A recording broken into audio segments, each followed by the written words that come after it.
कीर्तनाच्या नियमाप्रमाणे सर्वांनी 2 मिनिटं भजन करूया. रघुपती राघव राजा राम पतित पावन सीताराम. रघुपती राघव राजा राम पतित पावन सीताराम. रघुपती राघव राजा राम पतित पावन सीताराम. रघुपती राघव राजा राम पतित पावन सीताराम. रघुपती राघव राजा राम पतित पावन सीताराम. रघुपती राघव राजा राम पतित पावन सीताराम. रघुपती राघव राजा राम पतित पावन सीताराम. रघुपती राघव राजा राम पतित पावन सीताराम.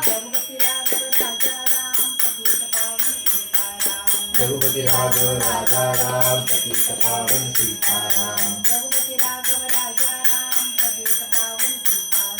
रघुपती राघव राजा राम पतित पावन सीताराम. राजाधिराज रामचंद्र भगवान की जय. जय. पंढरीनाथ भगवान की जय. आर्य सनातन वैदिक हिंदू धर्म की जय. जय जय रघुवीर समर्थ समर्थ मंगलमूर्ती मोरया. आजचा आपला महत्वाचा दिवस पूर्वरंगाला घेतलेला अभंग समर्थ रामदास स्वामींचा. मंदिरांमध्ये राम जन्मोत्सव साजरा होत होता आणि आर्या म्हणून फुलं उधळली जात होती आणि त्याच वेळेला त्याच मुहूर्तावर आमचे समर्थ अवतीर्ण झाले आणि म्हणून आज समर्थांचा अभंग निरूपणासाठी घेतला. आमचा आता या सगळ्या संतांचा जन्म चांगल्या मुहूर्तावर दुपारी 12:39 समर्थ रामदास स्वामी, रात्री 12:39 वद्य अष्टमी श्रावणातली, त्या दिवशी भगवान गोपाळकृष्ण अवतीर्ण झाले आणि त्याच वेळेला रात्री आमचे माऊली म्हणजे ज्ञानेश्वर महाराज अवतीर्ण झाले. पण अवतरण म्हणजे थोडंसं खाली येणं ना, बरोबर आहे. संत काय म्हणतात की तुम्ही आमच्यापर्यंत तुमची दृष्टी जाऊ शकत नाही आणि म्हणून आम्ही थोडेसे खाली येतो. जगाच्या कल्याणा संतांच्या विभूती देह कष्टरीती परोपकारे आणि म्हणून अवतीर्ण. अगस्तीप्रमाणे पुलस्ती नावाचे ऋषी आणि त्या पुलस्ती ऋषींना 2 स्त्रिया होत्या. पहिल्या स्त्रीपासून कुबेर आणि दुसऱ्या स्त्रीपासून रावण, कुंभकर्ण, विभीषण आणि शूर्पणखा अशी 4 अपत्य जन्माला आली. आणि त्या पुलस्तींची जी दुसरी स्त्री होती ती सुमाली नावाचा एक राक्षस, ते राक्षसाची मुलगी होती. आईचे राक्षसी गुण रावणामध्ये उतरलेले होते. कुबेराने अनेक वर्ष तपश्चर्या करून भगवान ब्रह्मदेवांकडनं लंकेचे राज्य आणि पुष्पक विमान ते प्राप्त केलेलं होतं वरामध्ये. परंतु रावणाने देखील काय केलं, अनेक वर्ष भगवंतांची तपश्चर्या केली आणि भगवंत प्रसन्न झाल्यानंतर विचारलं काय हवं असेल ते माग. रावणाने सांगितलं की मला मृत्यूच नको. ज्या वेळेला अशी इच्छा मनामध्ये निर्माण होते त्यावेळेला नक्की समजा की आपल्यामधले राक्षसी गुण वाढीस लागलेले आहे. कारण प्रत्येक राक्षसाने भगवंतांकडे हेच मागणं मागितलं की मला मरणच नको.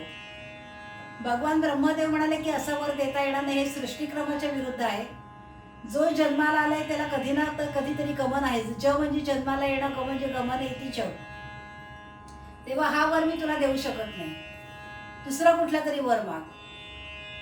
मग रावणाने सांगितलं की एक काम करा, नर आणि वानर सोडून मी अजिंक्य होईन असा मला वर द्या. भगवंतांनी तथास्तु असं म्हटलं.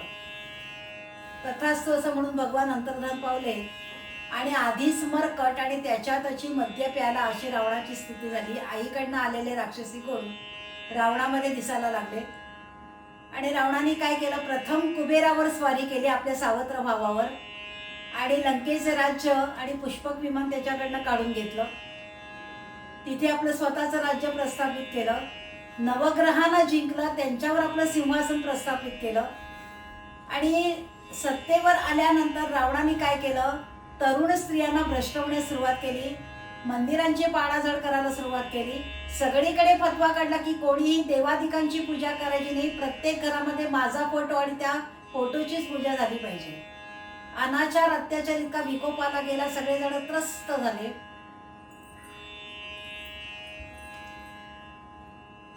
ऐशावरे रावण मत्त झाला, जाणीन देवाधिक मानवाला उच्छाद दे गुणितापसांना तो यज्ञ मोडी करी थेर नाना. राजाधिराज रामचंद्र भगवान की जय. सगळे ऋषीमुनी त्रस्त झाले, सगळे संत सज्जन त्रस्त झाले आणि विचार केला की आता ह्याचा जो अत्याचार इतका विकोपाला गेलेला आहे, सगळ्या तरुण स्त्रियांना भ्रष्ट होण्यास वगैरे, काय करायचं. आणि मग सगळेजण हीन दीन होऊन भगवान ब्रह्मदेवांकडे आले आणि सांगितलं की रावणाला तुम्ही जो दिलेला आहे वर, त्या वराने तू इतका माजला आहे, इतका उन्मत्त झालेला आहे, तेव्हा त्याचा काहीतरी बंदोबस्त करा. ब्रह्मदेव म्हणाले की हो, म्हणे मी वर दिला खरा, त्याच्या सावत्र भावाला पण दिला होता, पण त्यांनी काही त्रास दिला नाही, परंतु यांनी मात्र त्रास देण्यास सुरुवात केलेली आहे. आता एकदा वर दिला तो काही परत घेऊ शकत नाही. तो परत घेण्याचं सामर्थ्य तर माझ्याकडे नाही. तेव्हा तुम्ही एक काम करा, भगवान विष्णूंना शरण जाते, त्याच्यातनं काहीतरी मार्ग काढतील. आणि मग ही सगळी लोक त्या गायीचं रूप घेऊन भगवान विष्णूंकडे आली आणि भगवान विष्णूंचा धावा करायला सुरुवात केली. धावता श्री हरी झळकली बलसागर गोविंदा. धावता श्री हरी झळकली बलसागर गोविंदा. तुझी आचरणी सागर वंदन, तुझी आचरणी सागर वंदन करितो परमानंदा. करितो परमानंदा. दे प्रसादा व्यंकटेशा, दे प्रसादा व्यंकटेशा. जगताचा आनंदा रे नारायणा. रमा रमणा नारायणा. रमा रमणा मधुसूदना मनमोहना.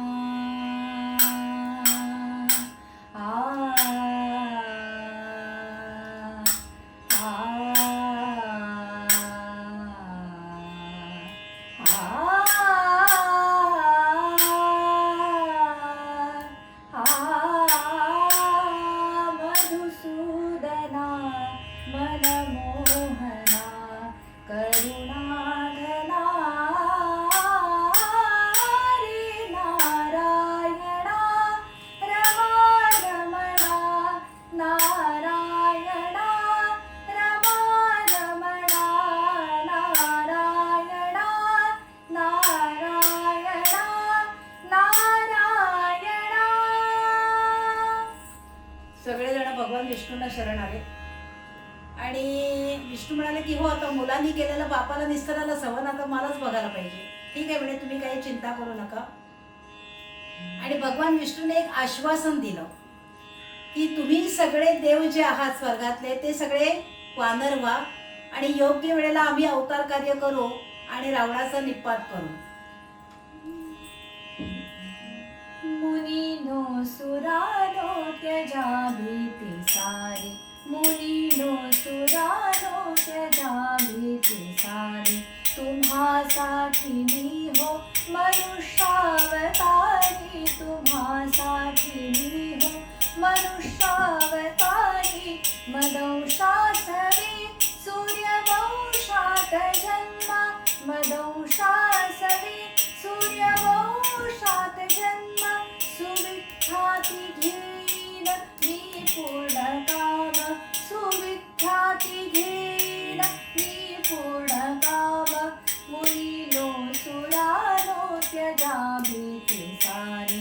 मुनीनो सुरानो त्यजा भीती सारी.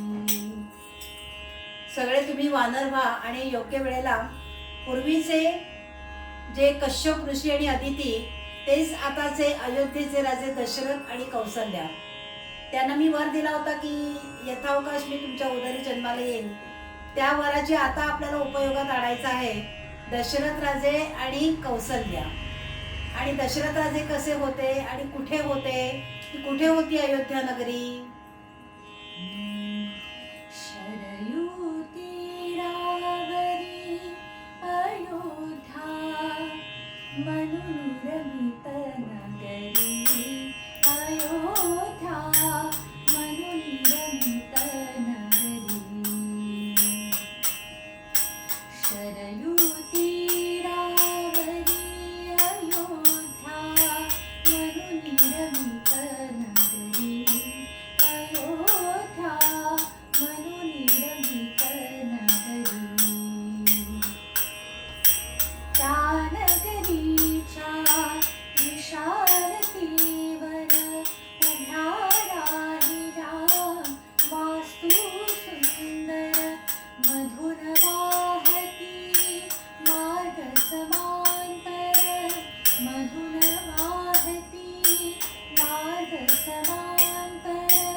शरयू तीरावरी अयोध्या म्हणून निर्मित नगरी, दशरथ राजे आणि कौसल्या.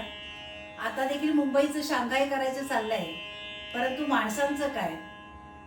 परंतु दशरथ राजे प्रजाहित दक्ष असलेले असे राज्य, जनता जनार्दन सुखा समाधानामध्ये सगळ्या प्रकारची सुख हात जोडून उभी होती समोर. 300 राण्या, 350 राण्या, 3 पट्ट राण्या, कौसल्या, सुमित्रा, कैकेयी आणि सगळं काही सुखात समाधानात सगळं चाललेलं असताना पण एकच दुःख होतं दशरथ राजांना, आणि ते म्हणजे पोटी संतान नाही. म्हणजे सगळ्या प्रकारची सुख होती पण एकच दुःख असल्यामुळे ती सगळी सुख वजावत होती, संतान नाही. आणि एके दिवशी दशरथ राजे रात्री निजलेले असताना पहाटेच्या वेळेस त्यांना स्वप्न पडलं. त्या स्वप्नामध्ये काय आलं की 2 पुरुष आणि 1 स्त्री यांचा आपल्या हातून वध झालेला आहे. आणि असं म्हणतात की पहाटेच्या वेळेस पडलेली स्वप्न ही नेहमी खरी होतात असं म्हणतात. मला काही त्याचा अनुभव नाही. दशरथ राजे उठले, सगळं आपलं अंधी उरकलं आणि तयार होऊन दरबारामध्ये आले. वसिष्ठ ऋषींना पाचारण केलं. वसिष्ठ ऋषी आले आणि राजांनी सांगितलं, दशरथ राजांनी सांगितलं की असं मला पहाटेच्या वेळेस स्वप्न पडलं, 2 पुरुष आणि 1 स्त्री यांचा माझ्या हातून निर्घुण हत्या झालेली आहे, काय करायचं? आता ह्याच्या परिहारार्थ मला काहीतरी तुम्ही प्रायश्चित्त सांगा. वशिष्ठ ऋषी म्हणाले की एक काम करा, 3 श्वापदांचा वध करा, म्हणजे या तुमच्या या स्वप्नात का होईना परंतु तुमच्या हातून हत्या झालेली आहे, त्याच्यातून तुमचं निरपराध तुम्ही सुटाल तुम्ही. ठीक आहे म्हणे. आपल्या सुमंत मंत्र्यांना बरोबर घेतलं महाराजांनी, दशरथ राजांनी, आणि शिकार करण्यासाठी जंगलामध्ये आलेले असताना राजे बरेच पुढे निघून गेले आणि एका उंच झाडावर चढून बसले. तेवढ्यात एका सरोवरावर पाणी पिण्यासाठी एक सिंहीण आली. त्या सिंहिणीवर बाण सोडणार एवढ्यात पाठीमागे तिचे बछडे पाहिले मात्र, आणि तो बाण सुटलाच नाही हो राजांच्या हातून. सुमंत मंत्री म्हणतात की महाराज, श्वापद समोर आलेला असताना शिकार न करणं हे उचित नाही क्षत्रियाला. बरोबर आहे तुमचं म्हणणं, पण पाठीमागे तिचे बछडे पाहिले आणि आमचा काही तो बाण धनुष्यातून सुटलाच नाही. आणि ती सिंहीण पाणी पिऊन निघून गेली, तिचे बछडे सगळे गेले आणि आता येईल पुन्हा नंतर येईल असं करता करता पूर्ण रात्र झाली, पूर्ण अंधार असा, काही दिसत नाही समोरचं. आणि दशरथ राजे शिकार केल्याशिवाय पुन्हा परत जाणं हे काही क्षत्रियाला उचित नाही. म्हणून महाराज, श्वापद एखादं येत आहे का याच्या शोधार्थ त्या झाडावर बसून राहिले. आणि शब्दवेधी असलेले दशरथ राजे. आणि त्याच वेळेला काय झालं, माँ बाप को कावड़ी लेकर, माँ बाप को कावड़ी लेकर, श्रावण काशी जाता जाता, श्रावण काशी जाता जाता, राजा दशरथ वन में आया, राजा दशरथ वन में आया, जिसके मन में चिंता चिंता, साधु जी राजा राम, साधु जी राजा राम, साधु जी राजा राम. आई वडिलांना घेऊन वैश्यकुलोत्पन्न श्रावण एका त्या कावडीमध्ये घेतलेले, एका पारड्यामध्ये आई, एका पारड्यामध्ये वडील, दोघंही अंध असलेले असे त्याचे ते श्रावण बाळाचे आई वडील. आणि आई वडिलांनी अशी इच्छा प्रदर्शित केली श्रावणाजवळ की श्रावणा, आम्हाला मरायच्या अगोदर एकदा काशी विश्वनाथाचं दर्शन घ्यायचं आहे, तेव्हा आम्हाला काशीला घेऊन जाशील का? आणि श्रावण बाळ तो आई वडिलांना त्या कावडीमध्ये घातलं आणि काशीला जाण्यासाठी निघालेला असताना बरीच रात्र झाली म्हणून ते जंगलामध्ये, ते जंगलच्या मार्गाने प्रवास करतोय. आणि आई वडील म्हणतात की बाळा, अरे खूप आम्हाला तहान लागली आहे, कुठे पाणी मिळतंय का, बघशील का? आई वडिलांना एका झाडाखाली ठेवली, ती कावड झाडाखाली ठेवली आणि श्रावण बाळ पाण्याच्या शोधार्थ निघाला. तहानेने व्याकुळ वृद्ध झाले, तहानेने व्याकुळ वृद्ध झाले, म्हणून ते पुत्रास बोलिये, म्हणून ते पुत्रास बोलिये, थांब येथे शोधून जरा पाही, थांब येथे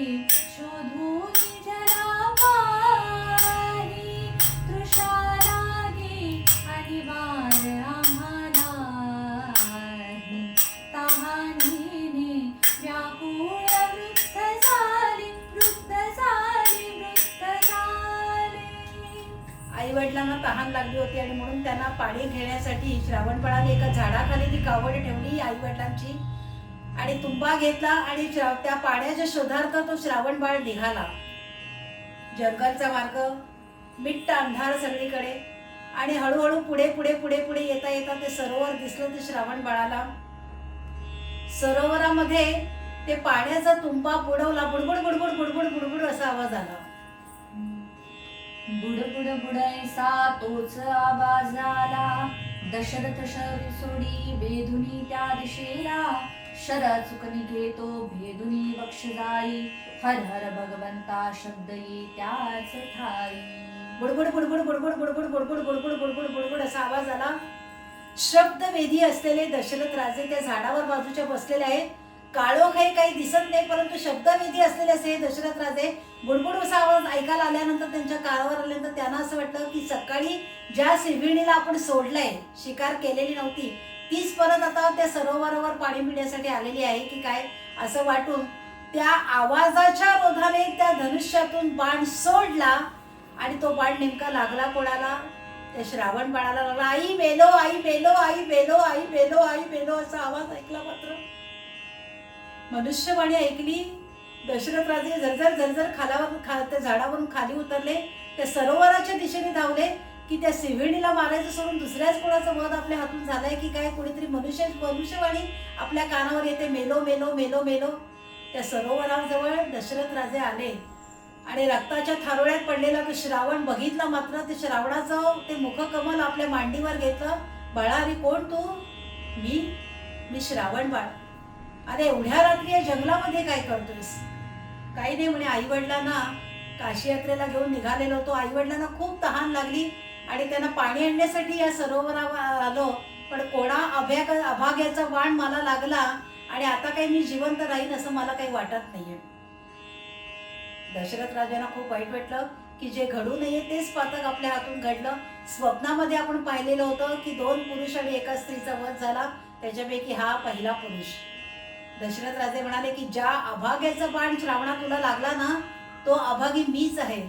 कोण तुम्ही? मी अयोध्येचे राजा दशरथ.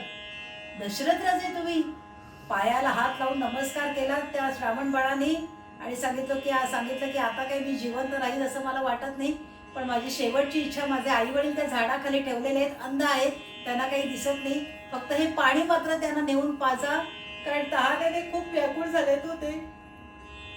ठीक आहे बरं. आणि दशरथ राजांच्या मांडीवरच श्रावण बाणाने तो प्राण सोडला आणि दशरथ राजाने तो तुंबा भरून घेतला पाण्याचा. ते झाडाजवळ आले आणि आपण जर काही बोललो तर त्याचे आई वडील पाणी पिणार नाही त्याची खात्री राजांना होती. त्यांनी काय केलं, ते श्रावण बाळाच्या वडिलांचा हात हातामध्ये घेतला, तो तुंबा त्यांच्या हातामध्ये दिला. श्रावणा, अरे बराच वेळ झाला, आम्ही खूप त्रास देतो नाही रे बाळा तुला. एकतर एवढ्या म्हातारपणी आम्ही तुला काशी यात्रेची इच्छा तुझ्याकडे प्रकट केली, आम्हाला घेऊन निघालास आणि आता पाणी आणण्यासाठी कुठपर्यंत तुला जावं लागलं काही कल्पना नाही. पण बाळा तू बोलत का नाहीस? आमच्यावर रागवलंयस का? आपण जर बोललो तर हे पाणी पिणार नाही, काय करायचं? बाळा बोल ना. जोपर्यंत तू बोलत नाहीस तोपर्यंत आम्ही पाणी पिणार नाही बरं. आणि दशरथ राजांच्या हाताचा स्पर्श झालेला होता, स्पर्श कुठला तरी वेगळा लागत होता. अरे बोल ना बाळा, बोल तू बोल. आणि शेवटी दशरथ राजाने सांगितलं की तुमचं श्रावण बाळ आता या जगामध्ये नाही बरं, माझ्या हातून त्याचा मृत्यू झालेला आहे. एखादं वापस समजून मी बाण सोडला, तो नेमका तुमच्या मुलाला लागला आणि तो आता या जगामध्ये नाहीये. हे शब्द ऐकले मात्र प्राणांतकाळी मग शापिती त्या नरेशा. तू पुत्र करिता मरशील ऐसा. ऐसे वदोनी त्यजिले निज देह त्यानी. राजा मनी बहुत हर्ष विषाद मानी. राजाचे ते शब्द ऐकले मात्र श्रावण बाळ आता ह्या जगामध्ये नाहीये. आणि हे ऐकल्यानंतर ते दोघंही आई वडील पाणी न पिता त्या राजाला शाप देत आहेत की अरे आमचा एकुलते एक ती आधाराची काठी होती आणि तीच तू हिरावून घेतलीस, आता ह्याच्यापुढे आम्ही तरी जगून काय करणार आहोत. प्राणांतकाली त्यांनी त्या दोघांनी देखील प्राण सोडले, पण त्याच्यापूर्वी राजाला शाप दिला. प्राणांतकाली मग शापिती त्या नरेशा. तू पुत्र करिता मरशील ऐसा. ऐसे वदोनी त्यजिले निज देह त्यांनी. राजा मनी बहुत हर्ष विषाद मानी. एकीकडे आनंद आणि एकीकडे दुःख. आनंद अशासाठी की ज्या दशरथ राजांना पोटी संतान नव्हतं, 350 राण्या 3 पट्ट राण्या, पण एवढं असूनही संतान नाही. थोरा मोठ्यांनी दिलेले आशीर्वाद किंवा शाप देखील त्या काळी खरे व्हायचे. आता तुम्ही जरी आशीर्वाद दिला तरी तो खरा होईलच याची शाश्वती पंढरीनाथ भगवान की. त्याच्यावर एक आठवलं म्हणून सांगते. एक गुरुजी एका ठिकाणी वृत्तीसाठी गेलेले होते, भिक्षुकीसाठी. आणि बिचारे गरीब होते, सदाचारी होते, समाधानी होते. आणि घर असं मोठा 3 BHKचा फ्लॅट वगैरे बघितल्यानंतर त्यांना असं वाटलं की बहुतेक आपल्याला काहीतरी चांगली दक्षिणा मिळेल. परंतु काय असं माहितीये की एक आपल्या मराठीमध्ये एक म्हण आहे की गरीबाकडे खावं आणि श्रीमंताकडे पाहावं, अशी एक आपल्या म्हण आहे. पण गुरुजींनी ती काही दक्षिणा वगैरे मागितली नव्हती. म्हणे मोठं घर आहे, काहीतरी चांगली दक्षिणा मिळेल. सत्यनारायण झालं, गणपती पूजन झालं, सगळं झालं, गुरुजींकडनं सगळं करून घेतलं. आणि दक्षिणा किती दिली तर 101 रुपये. गुरुजी बघतच राहिले की एवढी मोठी सत्यनारायण, एवढं मोठं गणपती पूजन आणि दक्षिणा किती तर 101 रुपये. पण गुरुजी काही बिचारे बोलले नाही, सदाचारी होते. घेतली दक्षिणा आणि आपला अंदाज खोटा ठरला असं म्हणत मनातल्या मनात आपल्या घरी परत आले. पण घरी आल्यानंतर येता येता मात्र गुरुजींनी त्या माणसाला सांगितलं होतं की आम्हाला तुमच्याकडनं जरा जास्तची अपेक्षा होती, पण तुम्ही मात्र कमी दिलं. ठीक आहे, पण तुमचं वाटोळं होईल, वाटोळं, गुरुजींनी सांगितलं रागाच्या भरामध्ये. आणि घरी निघून गेले, काही बोलले नाही जास्त. दुसऱ्या दिवशी सकाळी दरवाजामध्ये त्या माणसाची 4 व्हीलर हजर, किया कंपनीची, सोनेटची. 17, 18, 20 लाखाची गाडी घेऊन तो मालक आला, ज्याच्या घरी आदल्या दिवशी पूजेला गेले होते गुरुजी. गुरुजींना वाटलं की बहुतेक काल आपण जरा चिडूनच आपण त्याच्या घरातनं बाहेर पडलो होतो, त्यामुळे त्याला पश्चाताप झालेला दिसतोय. आज अजून थोडीशी दक्षिणा देण्यासाठी आलेला असावा. गुरुजी आशेने बिचारे पुढे झाले. त्या माणसाला आतमध्ये घेतलं, बसायला खुर्ची दिली, पाणी दिलं. तो माणूस म्हणाला की गुरुजी अजून एकदा मला म्हणा की तुझं वाटोळ होईल का. काल तुम्ही असं म्हटलं आणि 1 कोटीचं बक्षीस मला लागलं, लॉटरीचं तिकीट काढलेलं होतं. अजून एकदा म्हटलं की आणखीन 1 कोटीचं बक्षीस आणेल. पंढरीनाथ भगवान की जय. आजकाल दिलेले आशीर्वाद देखील खरे होत नाहीत आणि शाप देखील खरे होत नाहीत. काहीतरी वेगळंच होतं. परंतु त्या काळी सत्पुरुषांनी दिलेले आशीर्वाद देखील खरे व्हायचे, शापही खरे व्हायचे. राजाला माहिती होतं की यांनी जरी आपल्याला शाप दिलेला असला तो पुत्र करिता मरशी लायचा, तरी तो शाप देखील खरा होणार, हे नक्की आपल्याला संतान होणार. राजाला आनंद झाला, एकीकडे दुःख. का तर जे स्वप्नामध्ये बघितलेलं होतं 2 पुरुष आणि 1 स्त्री यांचा वध आपल्या हातून झाला, ते खरं झालं. पण आनंद अशासाठी की त्यांचा शाप देखील खरा होईल आणि आपल्याला त्याच्यासाठी का होईना, पुत्राचा विरह सहन करून का होईना, परंतु मृत्यू जरी येणार असेल तरी आपल्याला संतान होईल, हा आनंद. राजा पुन्हा आपल्या राजधानीमध्ये आला आणि दरबारामध्ये आल्यानंतर वशिष्ठ ऋषींना पाचारण केलं आणि सांगितलं की जे व्हायला नको होतं तेच माझ्या हातून घडलं. 2 पुरुष आणि 1 स्त्री यांचा वध झाला. वशिष्ठ ऋषी म्हणाले की ही एक चांगलंच आहे म्हणे, त्याच्यातून म्हणतात ना वाईटातून चांगलं. पण आता संतान होण्यासाठी तुला पुत्रकामेष्ठी यज्ञ करावा लागेल. ठीक आहे म्हणे, करूया, आपल्याला काही कमी आहे, करूया म्हणे.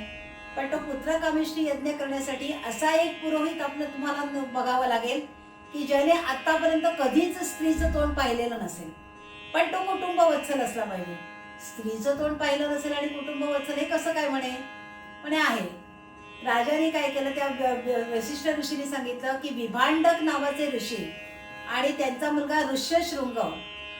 तर ऋष्यशृंग लहानपणीच त्याची आई गेली आणि वडिलांनी त्याला लहानाचं मोठं केलं एका जंगलामध्ये नेऊन. त्यामुळे आतापर्यंत त्यांनी कधी स्त्री पाहिलेलीच नाही, स्त्री कशी असते हेच त्याला माहिती नाही. तेव्हा त्या ऋष्यशृंगाला इथे आपल्या अयोध्येमध्ये आणायचं, त्याचं आधी कुटुंब वत्सल असल्यामुळे त्याचं लग्न करून द्यायचं आणि मग त्याला पौरोहित्य द्यायचं. पण हे कसं सगळं होणार. आणि मग वशिष्ठ ऋषींनी सांगितलं की ह्याच्यासाठी तू इंद्राची मदत घे. राजाने इंद्राची मदत घ्यायचं ठरवलं आणि इंद्राला सांगितलं की अप्सरा ज्या आहेत स्वर्गामध्ये, रंभा, उर्वशी, त्या सगळ्या अप्सरांना जरा खाली वृत्ती लोकांमध्ये पाठवा. इंद्राने त्या अप्सरांना खाली पाठवलं. त्या अप्सरा विभांडक ऋषींच्या आश्रमामध्ये ऋष्यशृंगींना आणण्यासाठी त्या विभांडक ऋषींच्या आश्रमामध्ये गेल्या. त्यावेळेला नेमकं काय झालं होतं, विभांडक ऋषी स्नानासाठी गेलेले होते नदीवर आणि ऋष्यशृंग एकटेच त्या आश्रमामध्ये होते. त्या अप्सरांना पाहिल्यानंतर त्या ऋष्यशृंगांना असं वाटलं की बहुतेक हे कोणीतरी ऋषी असावे. जे दिसत आहेत दर्शनी ते बहुतेक काहीतरी गंडस्थल वगैरे असं काहीतरी असावं. हे कोणीतरी ऋषीच आहेत, परंतु वेगळ्या प्रकारचे ऋषी, दिसायला सुंदर आणि त्या हावभावाने आणि मोहित करून त्या अप्सरांनी आपल्या सौंदर्याने त्या ऋषशृंगानं मोहित केलं आणि त्यांना घेऊन त्या अयोध्येकडे यायला निघाल्या. अप्सरा घालतील मोह त्या ऋषीवरा, अप्सरा घालतील मोह त्या ऋषीवरा, मुनी नृत्यासही गानती सुस्वरा, करुणी नृत्यासही गानती सुस्वरा, अप्सरा घालतील मोह त्या ऋषीवरा, अप्सरा घालतील मोह त्या ऋषीवरा. त्या अप्सरांनी मोहित केलं त्या ऋषींना आणि त्यांना अयोध्येकडे घेऊन आल्या. अयोध्येमध्ये आणल्यानंतर राजांनी काय केलं, दशरथ राजांनी त्या ऋषींचं स्वागत केलं आणि आपला लोमपाद नावाचा मित्र, त्याची मुलगी शांता, त्या शांतेशी त्या ऋषशृंगांचा विवाह लावून दिला. आणि आपला मुलगा कुठे गेला हे पहा शोधत शोधत विभांडक ऋषी देखील अयोध्येमध्ये येऊन दाखल झाले. घडलेला वृत्तांत सगळं त्या विभांडक ऋषीनं सांगितला आणि त्या दोघांचं, ऋषशृंग आणि त्या शांता या दोघांचं लग्न लावून दिलं. कुटुंब वत्सलतो झाल्यानंतर पुत्रकामेष्ठी यज्ञाला सुरुवात झाली. पुत्रकामेष्ठी यज्ञ होत होता. त्या यज्ञामध्ये जी तुपाची आहुती पडत होती ती किती पडत होती आहुती, आपण कसं चमच्याने तूप घालतो यज्ञामध्ये, पण हत्तीच्या सोंडे इतकी जाड तुपाची धार 1 वर्षभर त्या यज्ञामध्ये पडत होती. 1 वर्षभर तो यज्ञ चालू होता आणि 1 वर्ष तो यज्ञ चालू असताना वर्षभरानंतर अग्निनारायण साक्षात प्रसन्न झाले दशरथ राजांना.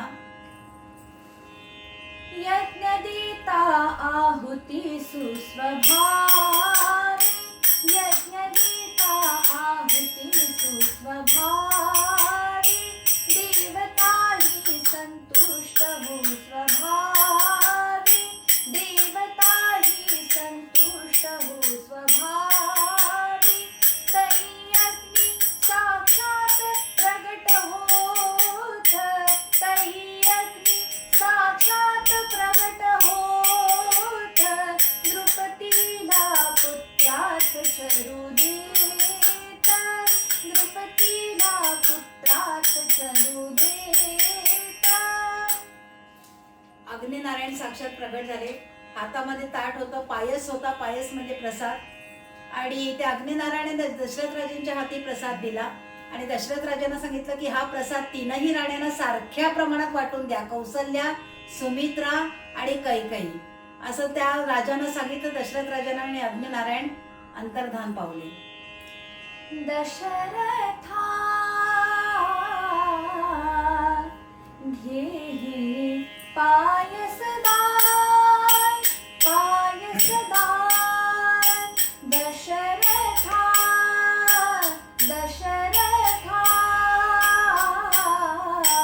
घे पायसदान, पायसदान, तुझ्या यज्ञी प्रकट झालो हा माझा सन्मान. दशरथा, दशरथा, दशरथा. तो पायस हातामध्ये आल्यानंतर दशरथ राजांनी 3ही राण्यांना सारख्या प्रमाणात वाटून दिला, पण आधी कौसल्याला दिला, नंतर सुमित्रेला दिला आणि त्याच्यानंतर कैकेयीला दिला. पण कैकेयीला रागावली, कारण कैकेयी ही राजाची अत्यंत आवडती आणि लाडकी राणी होती. उतार वयामध्ये लग्न केल्यामुळे आणि कैकेयी आणि दशरथ राजा यांच्या वयामध्ये खूप अंतर होतं. कैकेयी अतिशय तरुण होती आणि उतार वयात केलेलं लग्न, त्यामुळे ती विशेष लाडकी होती. कैकेयी रागवली की अगोदर मला का नाही पायस दिला, अगोदर कौसल्याला, त्याच्यानंतर सुमित्रेने, त्याच्यानंतर मला, आणि म्हणून रागवली समोर गच्चीत जाऊन उभी राहिली. पण अवचित एक घार आली, कैकेयीच्या हातातून तो प्रसाद झडपला आणि ती घार निघून गेली. हे सगळं नियतीने ठरवलेलंच होतं, असं सगळं घडायचं. आणि मग कौसल्याच्या हातातला तो घास घेऊन गेल्यानंतर कौसल्याला तो प्रसाद राहिला नाही. मग सुमित्रेनी आणि कौसल्य, आपला कैकेयीच्या हातामध्ये तो प्रसाद राहिला नाही. कौसल्याने आणि सुमित्रेनी आपल्या दोघींमधला तो अर्धा अर्धा प्रसाद त्या कैकेयीला दिला. तिघींनीही तो प्रसाद ग्रहण केला आणि कालांतराने पतिराजांची सेवा करता करता या तिघींनाही गर्भवती झाल्या, दिवस राहिले. आणि आपल्याकडे डोहाळे विचारण्याची पद्धत आहे. 7वा महिना लागल्यानंतर डोहाळे विचारतात आणि डोहाळे विचारण्यासाठी दशरथ राजे प्रथम आले कौसल्याच्या महालामध्ये. पण कौसल्या रामरूप झालेली अशी ही कौसल्या आणि दिव्य असं तेज तिच्या चेहऱ्यावर आलेलं, पण साक्षात विष्णू नारायण तिच्या उदरी जन्म घेणार होते. आणि म्हणून ती अशी दिव्य अशी दृष्टी प्राप्त झालेली होती. ते कौसल्याला विचारलं, तुला काय खावंसं वाटतंय, काय प्यावंसं वाटतंय? आणि कौसल्य सांगते, राम रंगी रंगली मना, राम रंगी रंगली मना, आत्मरंगी रंगली मना, आत्मरंगी रंगली मना, विश्वरंगी रंगली मना, रामरंगी रंगली मना, रामरंगी रंगली. आणि तिला डोहाळे विचारले, सखी काय होती मनी भावना, सखी काय होती मनी भावना, तुला काय सुखवी मला बोलना, तुला काय सुखवी मला बोलना, सखी काय होती मनी भावना, सखी काय होती मनी भावना. सखे काय होती मनी भावना, तुला काय सुखवे मला बोलना. काय तुला खावंसं वाटतंय, काय प्यावंसं वाटतंय, तुला काय करावंसं वाटतंय, कुठे जावंसं वाटतंय, काय हवं असेल ते मला सांग, तुझे सगळे डोहाळे मी पुरवतो. पण रामरूप झालेली ती कौसल्या काही बोलेना. राजा घाबरले, लाल लाल डोळे असे तिचे दिसत होते. राजा घाबरले आणि म्हणाले की अगं, आपलं दोघांचं लग्न झालं त्यावेळेला रावणाने काय केलं तुला आठवतंय ना? रावणाचं नाव घेतलं मात्र आणि कौसल्या म्हणते, कुठे आहे तो रावण, कुठे आहे? आणा धनुष्य, मला त्याला मारायचंय. रावणाने केले लग्नामध्ये, रावणाने केले लग्न माझी विघ्न, रावणाने केले लग्न माझी विघ्न, असे की स्मरण माझ लागी, असे की स्मरण माझ लागी, आणारे धनुष्य मारीन रावण, आणारे धनुष्य मारीन रावण, राज्यविभीषण देईन मी, रावणाने केले लग्न माझी विघ्न, रावणाने केले, रावणाने केले, रावणाने केले लग्न माझी विघ्न. आपल्या लग्नामध्ये रावणाने विघ्न आणलेलं आहे, तुला आठवत आहे ना? आणि हे नाव, रावणाचं नाव ऐकलं मात्र आणारे धनुष्य मारीन रावण. आणि अशी क्रोधिष्ट झालेली ती कौसल्य पहिल्यांदा दशरथ राजे घाबरले. वशिष्ठ ऋषींना पाचारण केलं, पण वशिष्ठ ऋषी म्हणाले, घाबरू नका, यांच्याच उदरी साक्षात भगवान विष्णू यांच्या अंशरूपाने यांच्या उदरी जन्माला येणार आहेत. आणि हे ऐकल्यानंतर राजांना आनंद झाला. कौसल्याच्या सुमित्रेच्या महालामध्ये गेले आणि सुमित्रा शांत बसलेली ध्यानमग्न अवस्थेमध्ये सुमित्रेला डोहाळे विचारले. सुमित्रेने सांगितलं की महाराज, माझ्या मुलाने ज्येष्ठाची सेवा करावी असं मला वाटतंय. ते ऐकल्यानंतर महाराजांना आनंद झाला. दशरथ राजांना कैकेयीच्या महालामध्ये गेले, कैकेयीला डोहाळे विचारले आणि डोहाळे जे जे काही लागलेले होते ते पुरवले. असं करता करता 9 महिने 9 दिवस पूर्ण झाले. चैत्र शुद्ध नवमी आणि दुपारी 12:39 त्या कौसल्याच्या उदरी साक्षात वैकुंठ नायक नारायण अवतीर्ण झाले. देवांची दाटी झालेली होती भगवंतांचा अवतार कार्य पाहण्यासाठी. आणि सूर्य आपल्या वंशामध्ये कोण जन्माला येत आहे हे पाहण्यासाठी सूर्यदेव आणखीन खाली आलेले होते. म्हणून त्या दिवशी आपल्याला आजच्या दिवशी जास्त गरम होतं बघा. दुपारच्या वेळेला सूर्यदेव देखील खाली आलेले होते. आणि असं करताना आपण आता एक आर्या म्हणूया. आर्या म्हटलं तर फुलं उधळायची आणि प्रभू रामचंद्रांचं अवतार कार्य झालं असं समजायचं. अमर कुसुम घन वर्षती, अमर कुसुम घन वर्षती, तननन करीती समस्त गंधर्व, सर्वत्र ना झाले, सर्वत्र ना झाले, आनंदाचे असे महापर्व. रामा राम राम हरे हरे रामा राम राम राम सीतापते रामा राम राम राम रघुत्तमा रामा.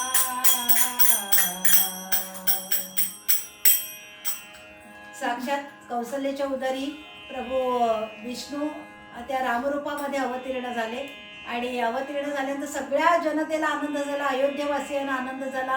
आणि न्हाणी आणि पाळणा त्या बाळाला पांडीवर घेतलं, पंचगंगा त्या पंचनद्यांचं पाणी आणलेलं, सुगंधित असं उठणं, शाही स्नान चालू आहे आणि त्या बाळाला स्नान घातलं जात आहे.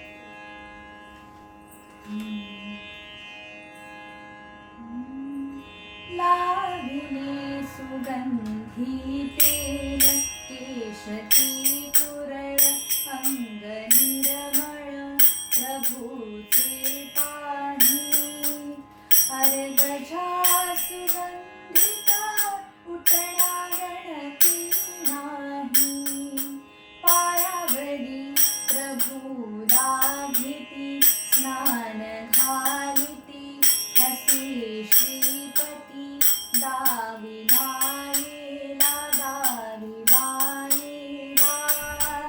किती वर्णू नाही सीमा त्या भाग्याला घेऊनी रूप सुंदर आणि जानकी देवता प्रगटुनी उष्ण जला आणवी केवळा कस्तुरी चंदनचा विसरवी वंदिती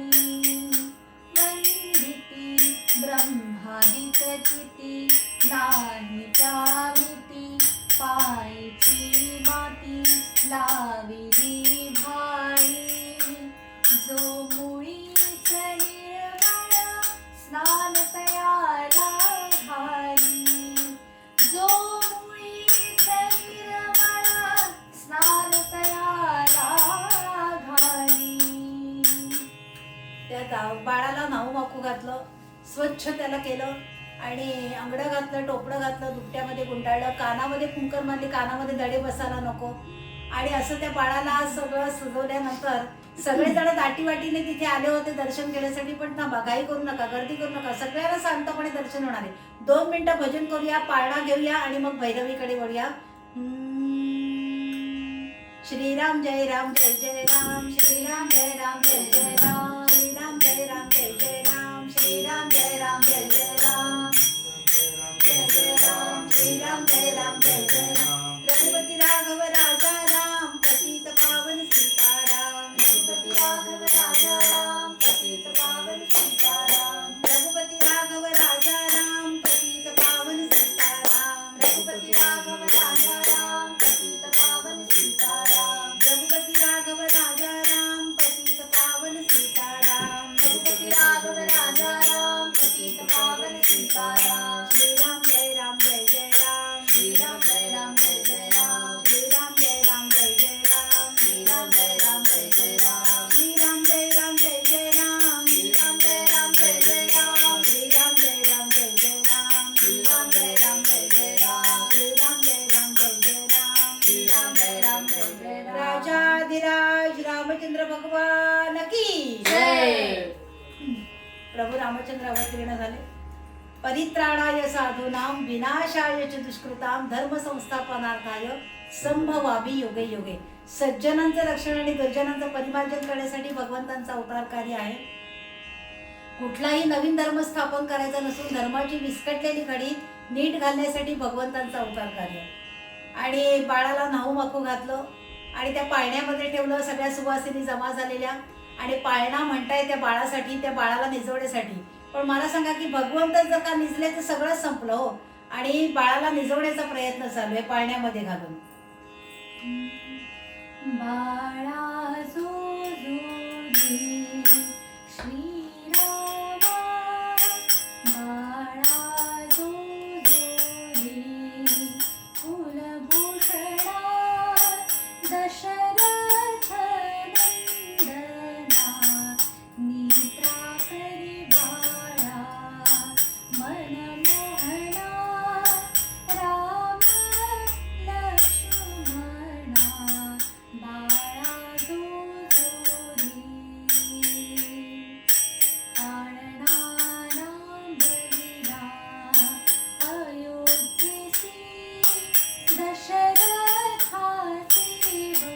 पुत्र जन्मला दशरथाचे भूषी पुत्र जन्मला ऋषिकेशी कौसल्येचे खुशी बाळा जोडोरी रत्नजडित पालक झळके आमोलिक भरती पहुडली कुलदीपक त्रिभुवनी नायक बाळा जोडोरी हादवी कौसल्या सुंदरी धरुणी ज्ञान दोरी पुष्पे वर्षती सुरवरी गर्जली जयकारी बाळा जोडोरी राम भावाचा भूकीला भक्ता अधीन झाला दास विठ्ठली ऐकिला पाळणा गाईला बाळा जोडोरी बाळा जोडोरी बाळा जोडोरी. पाळणा म्हणतायत, पण आताच मग अशी सांगितल्याप्रमाणे की सज्जनांचं रक्षण आणि दुर्जनांचं परिवार्जन करण्यासाठी भगवंतांचा अवतार कार्य आहे. पण कौसल्य आणि दशरथ राजे हेच पूर्वाश्रमीचे कश्यप ऋषी आणि अदिती यांच्या उदरी त्यावेळेला त्यांनी वचन दिल्याप्रमाणे या जन्मामध्ये दशरथ राजे आणि कौसल्य यांच्या उदरी भगवंत वैकुंठ नायक नारायण रामरूपामध्ये अवतीर्ण झाले. कशासाठी? रावणाचा वध करण्यासाठी, रावणाचं पारिपत्य करण्यासाठी. पण कुठलीही भगवंत ज्या आपल्या उदरी जन्माला यावेत असं जर वाटत असेल तर तेवढं पुण्य आपल्या पदरी हवं. आणि ते पुण्य प्राप्त करण्यासाठी समर्थाने जे मूळ पदामध्ये आपल्याला सांगितलेलं आहे, धन्य तो संसारी हरिभक्ती करी तयाचा कैवारी देवराणा. खऱ्या अर्थाने धन्यता केव्हा प्राप्त होते? आपल्या जर पदरी पुण्य असेल तर, हरिभक्ती केलेली असेल तर भगवंतांचा वरदस्त आपल्यावर राहतो. देवराणा आहे जयाचे मस्तकी तयासी लौकिकी चाल नाही.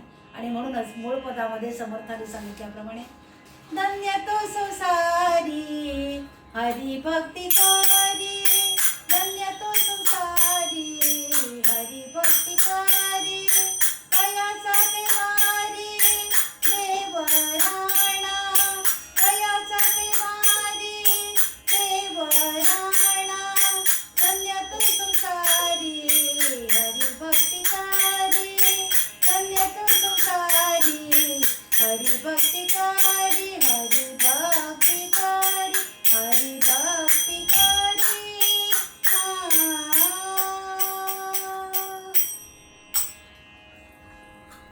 पंढरीनाथ भगवान की जय. धर्माच्या करिता आम्हास जगती रामाने धाडियले, ऐसे जाणून राम भक्ती करिता ऐश्वर्य हे लाभले. आता धर्म सख्या तुझ्या पुढती हा नम्रत्वतेने असे, इच्छा हो दश मानसी करीतसे हा देह तुझा असे. राजाधिराज रामचंद्र भगवान की जय. जय. आरती होईल आणि कीर्तनाची समाप्ती. आरती घेऊन ये. आरती झाल्यानंतर आरती आणून ठेवा इथे. आरती झाल्यानंतर प्रत्येकाने इथे येऊन दर्शन घ्यायचंय. नारदांच्या गादीचं प्रभू रामचंद्रांचं दर्शन घ्यायचंय. आणि दरवर्षी ही जन्मोत्सवाची कीर्तनं का ऐकायची? तर आपल्या मुलाबाळांना कुठल्याही प्रकारची कमतरता भासू नये, त्यांचं आयुरारोग्य सुख अबाधित राहावं याच्यासाठी ही रामजन्माची किंवा कुठल्याही गणपती जन्म, राम जन्म, दत्त जन्म, हनुमान जन्म ही सगळी कीर्तनं ऐकायची आणि मुलांना ऐकवायची. हे चिदान देगा देवा तुझा विसर न व्हावा, गुण गायन आवडी हेची माझी सर्व जोडी. तर हे मुक्तीधर संपदा संत संग देगा सदा, तुका म्हणे गर्भवासी सुखे चालावे आम्हासी. सुख करता दुःख हरता वार्ता विघ्नाची, पूर्वी पूर्वी प्रेम कृपा जय सर्वांगी सुंदर उषेंदुराची कंठी जळके माळ मुक्ता फळाची जय देव जय मंगलमूर्ती दर्शन मात्रे मन कामना पूर्ती जय देव रत्नाकरात गौरी कुमला चंदनाची रूपी कुंकुम केशरा हिरे जडित मुकुट शोभतो बरा झुळझुळती नुपुरे चरणी घागरिया जय देव जय मंगलमूर्ती दर्शन मात्रे मन कामना पूर्ती जय देव लंबोदर पीतांबर फणीवर वंदना सरळ सोंड वक्र तुंड त्रिनयना दास रामाचा वाटपाळे सदना संकटी पावावे निर्वाणी रक्षावे सुरवर वंदना जय देव जय मंगलमूर्ती दर्शन मात्रे मन कामना पूर्ती जय देव कायेन वाचा मुसेर्वा बुद्ध्यात्मनावा प्रसन्न भाव